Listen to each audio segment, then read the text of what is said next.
사실과 자유를 추구하는 이승만 TV입니다. 시청자 여러분 안녕하십니까?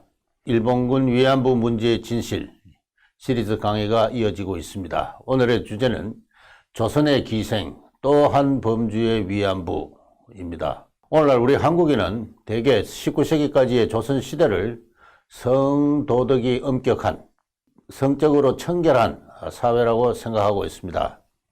실제 양반가의 여인들이 그러했습니다.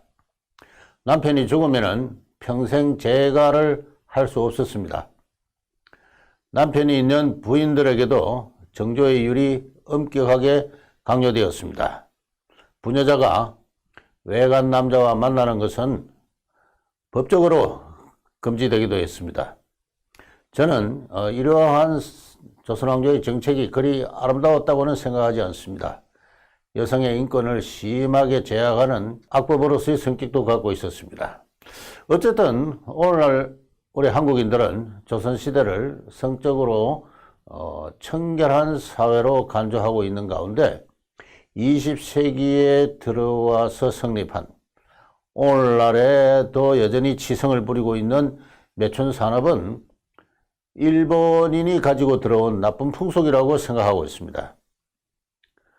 그런데 과연 조선시대는 성적으로 청결한 사회였을까요? 저는 아니라고 생각합니다. 저는 세계사에서 또 오늘날에도 이 지구에서 성적으로 청결한 사회는 없었고 지금도 없다고 생각합니다.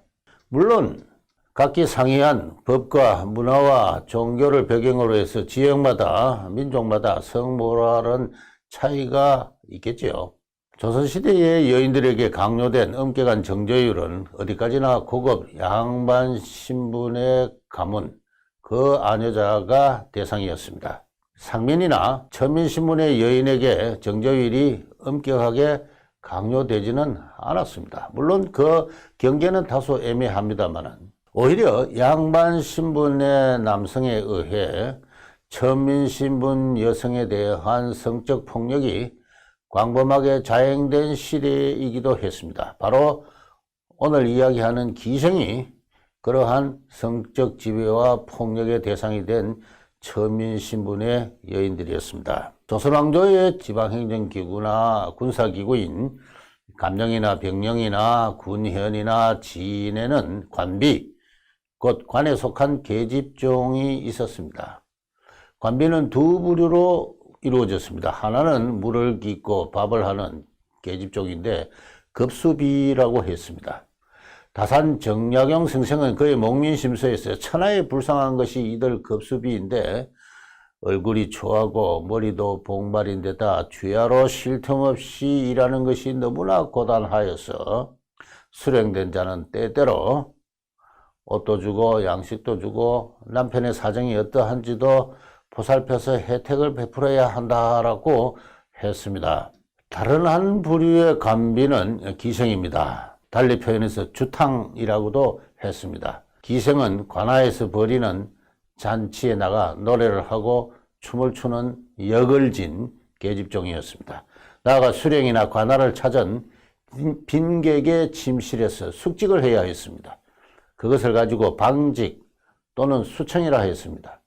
그런데 문자 그대로 숙직은 아니고 보통은 수령과 빈객과 동침하면서 성적 위안을 제공하였습니다. 그래서 기생이라고 하면은 춤과 노래와 성적 위안의 세 가지 임무를 부여받은 관의 메인 계집종으로 정의할 수가 있습니다. 반드시 관을 상대로 해서만은 아니고 양반들이 벌리는 잔치나 양반 사가에서 벌리는 연회에 나가서도 춤을 추고 노래를 했습니다. 보여드리는 이 화면은 해원 신윤복이 그린 연꽃놀이 그 연회에서 기생을 데리고 노는 잘 알려진 그림입니다. 이 대목에서 한 가지 지적해 둘 점은 계집종이 성적 위안을 제공하는 그 일은, 그 역은 기생과 같은 관의 메인 관비만의 일은 아니고 민간 사가의 계집종의 경우에도 마찬가지였다는 사실입니다. 민간에서도 귀한 손님이 와서 집에 묵으면 계집종으로 하여금 수청을 들게 했습니다. 저는 그러한 손님 접대의 관행은 삼국시대로까지 거슬러 올라가지 않나라고 생각이 들기도 합니다. 그것이 후대로 내려오면서 노비라는 신분제가 발달하자 계집종의 역으로 바뀌었던 것이죠. 그러한 민간의 오랜 익숙한 관행이 존재했기에 관비에게도 그러한 역이 당연히 강요되었고, 그러했기에 조선 500년 동안 별다른 시비의 대상이 되지도 않고 그 기생제는 이어져 왔던 것입니다. 다시 말해서 조선시대에 들어 그러한 성적 서비스의 역을 계집종이 전담하게 된 것 더불어 양반 사대부의 아는 자들에겐 아주 가혹한 비인간적인 정조율이 강요되기도 했던 것입니다. 그로 인해서 조선시대는 성적으로 청결한 사회라는 이미지가 생겨났습니다만 그 전체 사항은 제가 이상으로 설명드린 바와 같아서 하청 천민에게는 오히려 관행적으로 성적 폭력이 노골적으로 행사되는 사회로 바뀌었다고 또 이야기해야 할 것입니다. 양반관료가 기생의 성을 어떻게 누리고 지배했는가와 관련해서는 한 가지 구체적인 실정적 기록을 소개하겠습니다. 경상도 울산부에 박치문이라는 양반관료가 있었습니다. 1617년생입니다. 할아버지와 아버지가 무과에 연이어 급제한 무반 가문의 출신이었습니다. 그 역시 1644년 나이 28세에 무과에 급제하였습니다. 이후 1644년 12월부터 1646년 4월까지 1년 5개월 동안 함경도, 회령과 경성으로 올라가 군관으로 근무했습니다. 이후 여러 군현의 수령을 역임한 양반관료로서 한 인생을 살은 사람입니다. 그는 함경도에서 군관으로 근무한 1년 5개월 동안 하루하루의 일기를 남겼습니다. 그는 그 기간에 그와 동침한 기생을 포함한 여인들의 신상 내력을 그의 일기에다 적었습니다. 일기의 제목은 이 보여드리는 화면입니다만, 그런데 이 일기는 원래 박치문의 아버지 박계숙이 함경도에서 마찬가지로 군관살이 할 때 쓴 것입니다. 박치문은 아들로서 아버지 박계숙이 쓴 부북 일기에다가 그의 함경도 군관살이 1년 5개월의 일기를 추가해서 적었던 것입니다. 그의 아버지 박계숙도 군관살이 하는 도중에 그와 접촉한 여인에 관한 정보를 일기에 적었습니다. 또한 박치문 자신은 그 자신뿐만 아니라 그와 동행한 다른 군관들이 어느 기생과 동침했는지도 일기에다 기록했습니다. 이로부터 일기에다가 접촉한 기생의 내력, 신상을 기록하면 17세기 전반 양반 군관들의 생활 풍속이었지 않았나라고까지 이야기해도 좋을지 모르겠습니다. 이 보여드리는 이 표는요, 1년 5개월 동안 박치문과 동침한 그에게 성적 서비스를 제공한 여인들의 일람입니다. 박치문은 울산에서 출발해서 동해안을 따라서 쭉 항용도로 올라갔습니다. 그가 숙박한 곳곳에서 그는 민간의 사비나 계집종이나 관아의 기생과 동침했습니다. 1644년 12월 11일 집을 떠난 지 이틀 뒤의 일입니다. 박치문은 어느 자수댁에서 숙박했는데요. 그 집의 계집종 통진아와 동침하였습니다. 이 아라는 이 전미사가 붙은 것은 나이가 16세 전후의 소녀였다라는 그런 뜻으로 이해됩니다. 기생이 머리를 올리는 것이 대체로 16세 전후이기 때문에 그렇게 추측할 수 있습니다. 군관 신분의 젊은이가 집에 숙박을 하자 좌수 신분의 집 주인이 계집종에게 성적 위안을 제공하라고 명하였던 것입니다. 민간에 그러한 관행이 있었으면 앞서 지적한 그대로입니다. 이하 표 하나하나를 자세히 해설해 드리지는 않겠습니다. 뒤이어 12월 16일 어성현에 이르러서는 주탕, 곧 기생춘일아와 잤습니다. 그날 일기는 숙회는 주탕 매화와 잤다고 했습니다. 이 숙회란 사람은 박치문과 더불어 함경도로 동행하는 언양 출신의 군관이었습니다. 이런 식으로 박치문 일행은 동해안을 따라 북상하면서 각 거울의 기생으로부터 성적 위안을 받았습니다. 12월 30일에는 강릉부에 이르러 기생 연향과 같이 잤습니다. 그런데 이틀 뒤 1945년 해가 바뀌었습니다. 1월 2일에는 강릉의 유명한 명기 건리계와 동침합니다. 그때 동행하는 군관 이선달은 기생 대향과 사촌은 기생 막계와 잤다고 박치문은 적었습니다. 명기 건리계와 동침할 때에 웃지 못할 에피소드 하나를 소개하겠습니다. 남녀의 성적 교섭이 끝난 뒤 건리계가 박치문에게 묻습니다.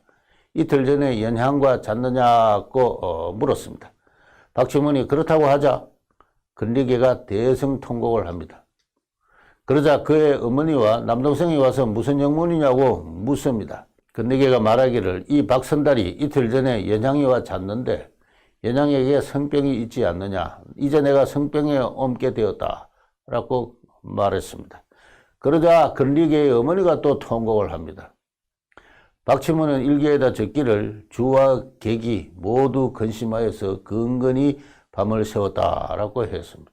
박치문은 아침에 그 집을 나서면서 약값으로 쓰라고 포목 2피를 주었는데요.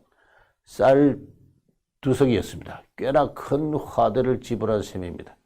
나중에 일기에서 박치문이 성병에 옮았다, 고생했다는 기록이 없는 것을 보아서 기생 건리계는 그의 어머니와 더불어 연극을 했는지도 모르겠습니다. 하청, 천민의 여성이 살아남기 위해서 벌였던 일인지도 모르죠. 이런 식으로 박치문 일행은 강릉을 거쳐서 함흥으로, 길주로, 명천으로, 경성으로, 부령으로, 회령으로 도착합니다. 도중에 경성에선 별감 정진성의 집에서 숙박했는데 계집종, 그 집의 계집종 율떡과 잤다. 그리고 색이 참으로 아름다웠다. 그렇게 했었습니다. 부령에 도착해서는 사림이란 사람의 집에서 묵었는데 그 집의 딸 향춘과 잤습니다. 그날 동행하는 군관인 공망은 옥선을, 용해는 화선을, 덕영은 늙은 기생 향계를 알았다. 그렇게 일기에다 적었습니다. 드디어 임지 회령에 도착해서는 기생 월매를 만납니다. 바로 여기 기생 월매가 있는데요. 이 기생 월매는 아버지 박계숙을 수청한 배종이라는 기생의 딸입니다. 아버지가 쓴 부북 일기에 배종에 관한 이야기가 나옵니다. 그래서 박치문은 배종을 알고 있었던 것이죠. 근데 월매라는 기생을 만나서 내력을 들으니 배종의 딸입니다. 그래서 비감에 젖어서 눈물을 무수히 흘렸다라고 그렇게 일기에 적었습니다. 그리고서는 여지 동숙했다, 함께 동숙했다라고 일기에 적었습니다. 다른 경우와 좀 표현이 약간 달라서 확실치는 않습니다만 아무래도 성적 교섭을 했다는 뜻으로 해석됩니다. 어느 양반 군관의 부자가 아버지와 아들이 변방 기생의 어머니와 딸을 대를 이어서 관계한 것이죠. 임지 회령에서 박치문은 의향이란 이름의 기생아이를 방직기로 배정받았습니다. 가까운 마을에는 의향의 본가가 있고 어머니가 있어서 수시로 찾아와 떡도 해주고 땔감도 공급하고 빨래도 해주곤 했습니다.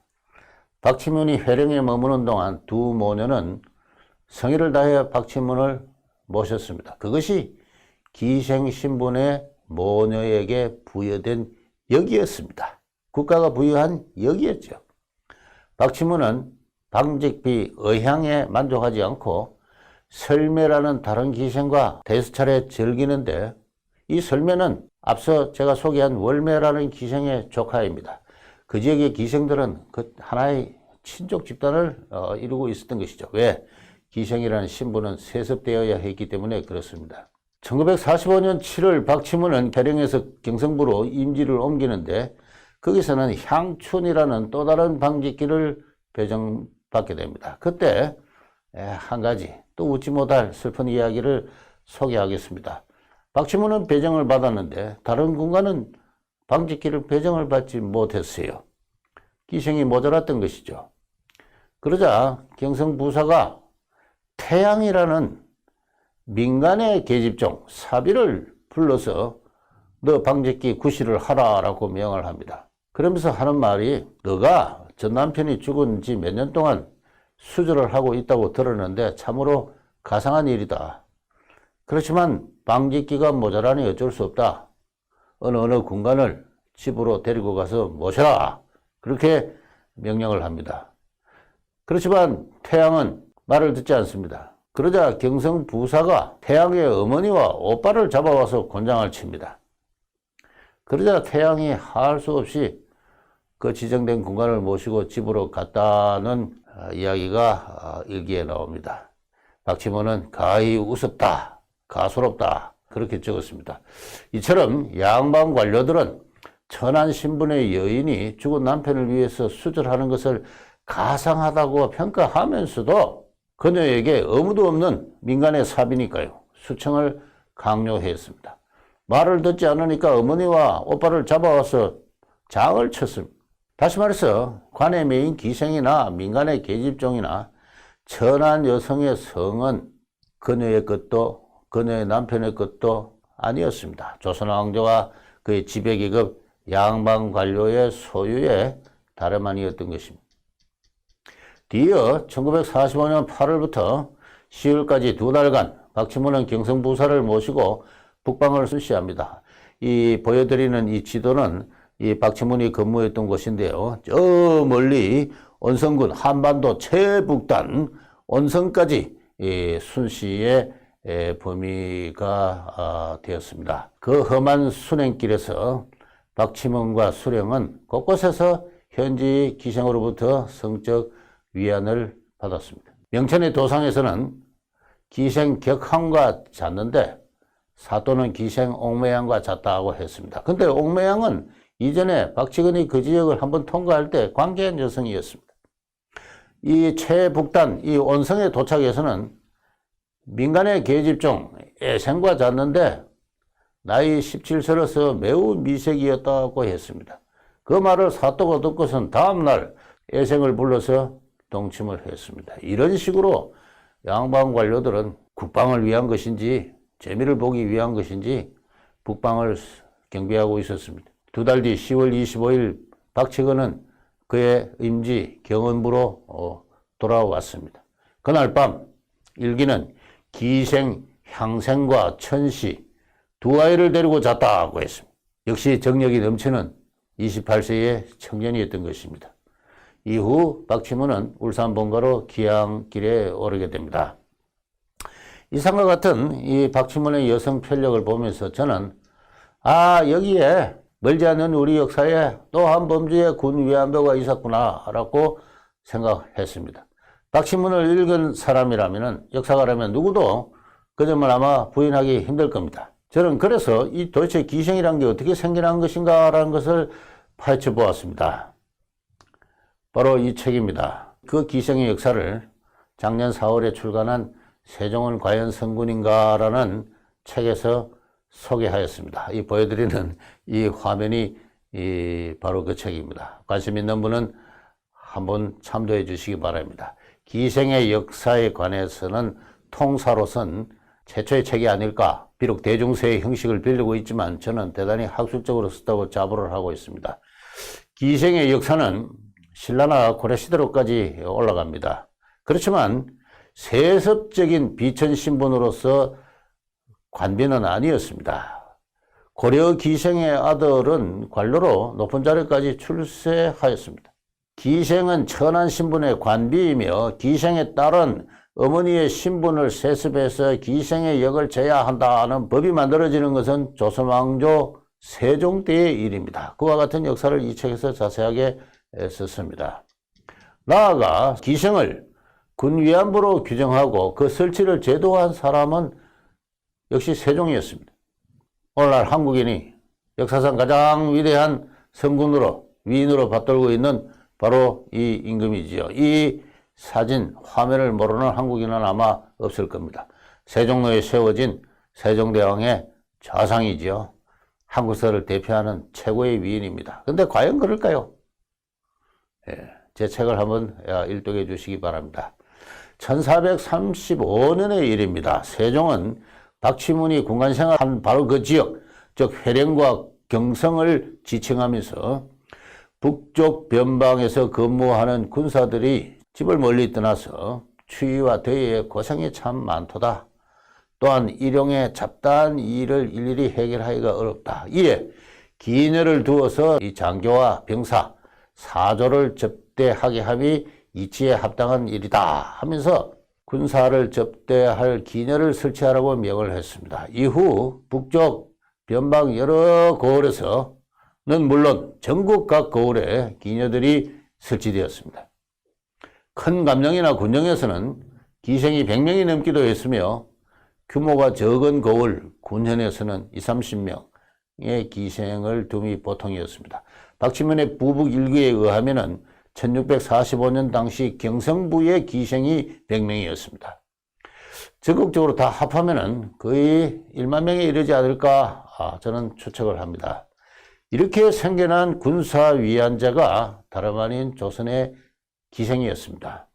원래 세종은 변방의 군사를 위안하기 위해서 설치하라고 했는데 어느덧 남쪽 각 고을에까지 수령과 빈객을 위안하는 제도로서 널리 확산되었습니다. 그렇게 된 배경은 제가 앞서 말씀드린 대로 남북을 가릴 것 없이 민간에서 집안의 계집종을 손님의 침실로 들어보내 성접대를 하게 함이 하나의 풍속과 관행으로 정착해 성립해 있었기 때문에 그렇습니다. 그렇게 생겨난 기생제는 18세기 이후 노비제가 쇠퇴함에 따라서 역시 쇠퇴했습니다. 그래도 기록에 의하면 평안도 영변부에서는 19세기 전반까지 30명의 기생이 있었으며 주요 감령과 병령에서도 마찬가지였습니다. 나아가 조선왕조 말까지 기생제는 끝내 철폐되지 않았습니다. 이 보여드리는 이 화면의 네 기생은 1904년 서울에서 가장 유명한 4명의 기생인데 스웨덴 기자 아손 크랩스트라는 사람이 찍은 것입니다. 1894년 갑오 경장으로 이 노비제가 폐지되고 따라서 기생제가 폐지되어야 마땅했으나 실효력은 없는 가운데 왕조 말기까지 기생제는 존속을 했습니다. 노비제를 폐지하자는 주장이 조선왕조 500년간 제기된 적은 없습니다. 마찬가지로 기생제를 철폐해야 된다. 비인간적인 반여성적인 나쁜 제도다. 사회의 도덕에도 심각한 손상이 가해지고 있다. 라는 그러한 주장은 조선왕조 500년간 어느 누구도 제기하지 않았습니다. 왜 기생제는 끝내 폐지되지 못했을까요? 그 조선의 노비제와 기생제를 정당화하는 정치 신학은 어떠한 명분과 논리였던가요? 저는 그 점을 늘 궁금하게 생각하고 있습니다만 아직 그에 답하고 있는 연구자를 알고 있지 못합니다. 어쨌든 저는 조선시대는 성적으로 청결한 사회라는 주장에 대해서 고개를 저을 수밖에 없습니다. 신분적 강제와 더불어 천민 여성에 대한 성적 폭력이 정당화된 사회였습니다. 바로 그로 인해 천민 신분의 경우 단원 부부에 적합한 정조율이 확립되기 힘들었습니다. 계집종의 정조관념이 박약하다. 이와 같은 우리 대중의 선입관념은 그렇게 해서 생겨난 것입니다. 19세기 말 20세기 초의 신소설을 보면은 계집종에 대해서 그렇게 묘사를 하고 있는데 그것은 바로 그 조선 사회의 신분율이 지배체제가 그러한 상태를 조성한 것입니다. 이러한 신분사회가 20세기에 들어와서 시장사회로 바뀌게 됩니다. 성에 대한 신분적 폭력이 상업적인 매춘시장으로 바뀌게 되는 것이죠. 20세기 공창제 역사는 이 같은 이전 시대와의 관계를 전제해야 올바로 이해된다고 하겠습니다. 일제가 나쁜 풍속을 가져 들어왔다. 그 말도 일면 진실이긴 하겠습니다만 그것만은 아니고 그 이전 역사와의 관계 속에서 이해되어야 할, 분석되어야 할 하나의 역사적 사건인 것입니다. 오늘은 여기까지 하겠습니다. 조선시대에도 우리가 군위안부라고 부르는 범주의 천한 여성들이 장기간 존속했다. 그게 오늘의 강의의 요지입니다. 다음 시간에는 20세기에 들어 공창제가 성립하고 어떻게 펼쳐졌는가 하는 그 문제를 살피도록 하겠습니다. 예, 감사합니다.